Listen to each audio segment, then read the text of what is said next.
Welcome to today's explainer. We've got a great one for you today. Now, you likely already know the basics of saving and investing, but right now, we're going to dismantle everything you thought you knew about building real wealth. Seriously, if you've ever wondered why some high earners are just constantly stressed out about money, while others seem to effortlessly grow their net worth year after year, well, you are absolutely in the right place. We are getting right down to the core mechanics of cash flow. Let's get into it. To really wrap our heads around this, I want you to picture something. Imagine two next-door neighbors. They both put in crazy long hours, they both hustle hard, and their dedication finally pays off. Boom. They each just received a massive $20,000 bonus at work. So they both have the exact same amount of cash just sitting there in their checking accounts, and they are both trying to figure out how to spend it before it burns a hole in their pockets. What happens next is literally going to determine their entire financial futures. Okay, let's dive into this. Neighbor 1 takes that 20 grand and heads straight to the dealership. He buys a stunning, brand new luxury car. And sure, his friends are completely blown away, his social media is flooded with likes, but behind the scenes, he just bought himself a massive new monthly bill. Now, neighbor 2 makes a completely different choice. She takes her $20,000 and buys professional landscaping equipment to launch a side business. Fast forward 5 years. Neighbor 1 is still making car payments, still paying for costly repairs, and covering premium insurance on a vehicle that loses value every single day. Meanwhile, neighbor 2 used her equipment to earn thousands, she invested the profits, and now she has multiple income streams paying her every single month. See, one bought something that just makes them look wealthy, while the other bought something that actually builds wealth. Section 1. Redefining the rules of wealth, moving beyond things you own. To truly understand why that second neighbor is absolutely thriving 5 years later, we kind of have to completely change our mental framework. We need to throw away the standard dictionary definitions. In traditional accounting, an asset might just be defined as basically anything you own. But if your goal is financial independence, we have to move way beyond that. So here's your new golden rule. An asset is something that puts money into your pocket, increases in value over time, or helps you produce future income. True wealth isn't about hoarding expensive possessions, it's about acquiring tools that actively build your financial future. An asset does the heavy lifting for you. It's not just sitting there gathering dust, it is working. On the flip side, a liability is something that takes money out of your pocket or creates an ongoing financial obligation that you just have to keep paying. The ultimate goal of this entire explainer is to get you to really visualize how money flows in and out of your life. If an asset is a powerful tool that flows money into your pocket, a liability is like an open valve that constantly drains your money out. So let's walk through some of the most common, powerful, wealth-building assets you can actually go out and acquire. First up, we have investments, like stocks or index funds. And what's crazy is some of these pay you dividends, which means a company is literally paying you cash just for waking up and owning their stock. How great is that?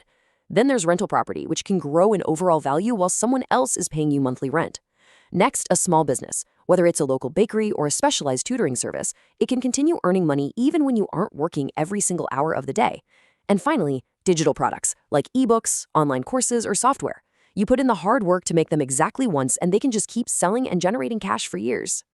And this brilliantly illustrates one of the absolute best, most overlooked assets in existence, your own skills. Imagine you have $2,000 to spend. Option A is spending it on the absolute newest smartphone, even though your old one honestly works perfectly fine. Option B is investing that exact same $2,000 in a skills certification. Maybe learn to code, master video editing, or study accounting. Option A loses value the literal second you walk out of the store. But option B, that new skill could boost your income by $5,000 every single year for the rest of your career. Sometimes the absolute best investment isn't a thing you own, it's what you know. Switching gears for a second, let's look at the ongoing costs of liabilities. We're talking things like monthly payments, interest, repairs, maintenance, and insurance. Now, I want to be incredibly clear here. Liabilities are not inherently bad or evil. You probably need a phone to call your family, right? And you might need a car to commute to work. The goal isn't to live some completely barren life with zero liabilities. The goal is just to clearly understand that these items are guaranteed costs. They are not investments, they are expenses that quietly drain your wealth through all these ongoing obligations. Section 2. The gray area. Context is everything. So if the definitions of assets and liabilities are really that straightforward, why do so many people struggle to build wealth? Well, because the real secret is understanding the tricky everyday purchases that masquerade as assets. In personal finance, the exact same object can be a massive wealth builder for one person and a total wealth destroyer for somebody else. Now, what's really interesting about this slide is that it challenges one of the biggest assumptions we all make. Is your home an asset? Society tells you it absolutely is, but let's apply our new rule. For most people, a primary home actually acts as a liability. Why? Because it constantly drains cash out of your pocket every single month for a mortgage, property taxes, homeowner's insurance, general maintenance, and those lovely unexpected repairs. Yes, it provides shelter, and sure, it might appreciate over a few decades, but on a month-to-month basis, it requires money going out, not money coming in. Let's look at another gray area just to further emphasize that context dictates absolutely everything. Take a vehicle. A personal car is a classic liability. It costs you money for gas, insurance, registration, and it suffers from massive depreciation. But look at a delivery truck. If you own a delivery company and that exact same type of truck earns you $500 a day, it is functioning as a highly effective income-producing asset. The item is physically identical. The difference relies entirely on how it is being used to direct your cash flow.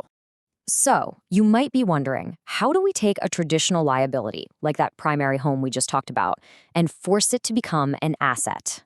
Well, you can do it through a brilliant strategy called house hacking. Step 1, you buy a home. Step 2, you rent out a portion of it, like a basement unit or a spare bedroom. Step 3, you generate positive cash flow. If the rent you collect covers your mortgage and puts extra cash in your pocket every month, congratulations, you have successfully transformed a liability into a cash-flowing asset. It's a real game changer. Section 3, the ultimate wealth test, your new financial rule of thumb. We've covered a ton of ground today, from landscaping equipment all the way to house hacking. Now we are going to distill everything we've learned into a single, highly actionable rule. You just need to ask yourself this one simple question before any major purchase. Does this purchase bring money in, or does it require more money going out? So the crucial point is that the path to lasting wealth isn't some huge mystery. It is beautifully, wonderfully simple. You just need to consistently buy more assets than liabilities, making your decisions based entirely on this cash flow test. If it brings money in, buy it. If it requires more money going out, be very, very careful. I want to end this explainer with a little bit of homework for you. Don't worry, it's easy. I want you to immediately apply what we just discussed today. Look back at your last 3 major purchases. Be brutally honest with yourself. Were they assets that are actually going to build your financial future, or were they liabilities that are quietly taking your money away? Think deeply about that. Next time, in part 2 of this series, we are going to explore the asset ladder strategy, and we'll look at the most common mistakes that keep people from getting ahead. Until then, take a really hard look at your spending and ask yourself, what is your money actually building? See you next time.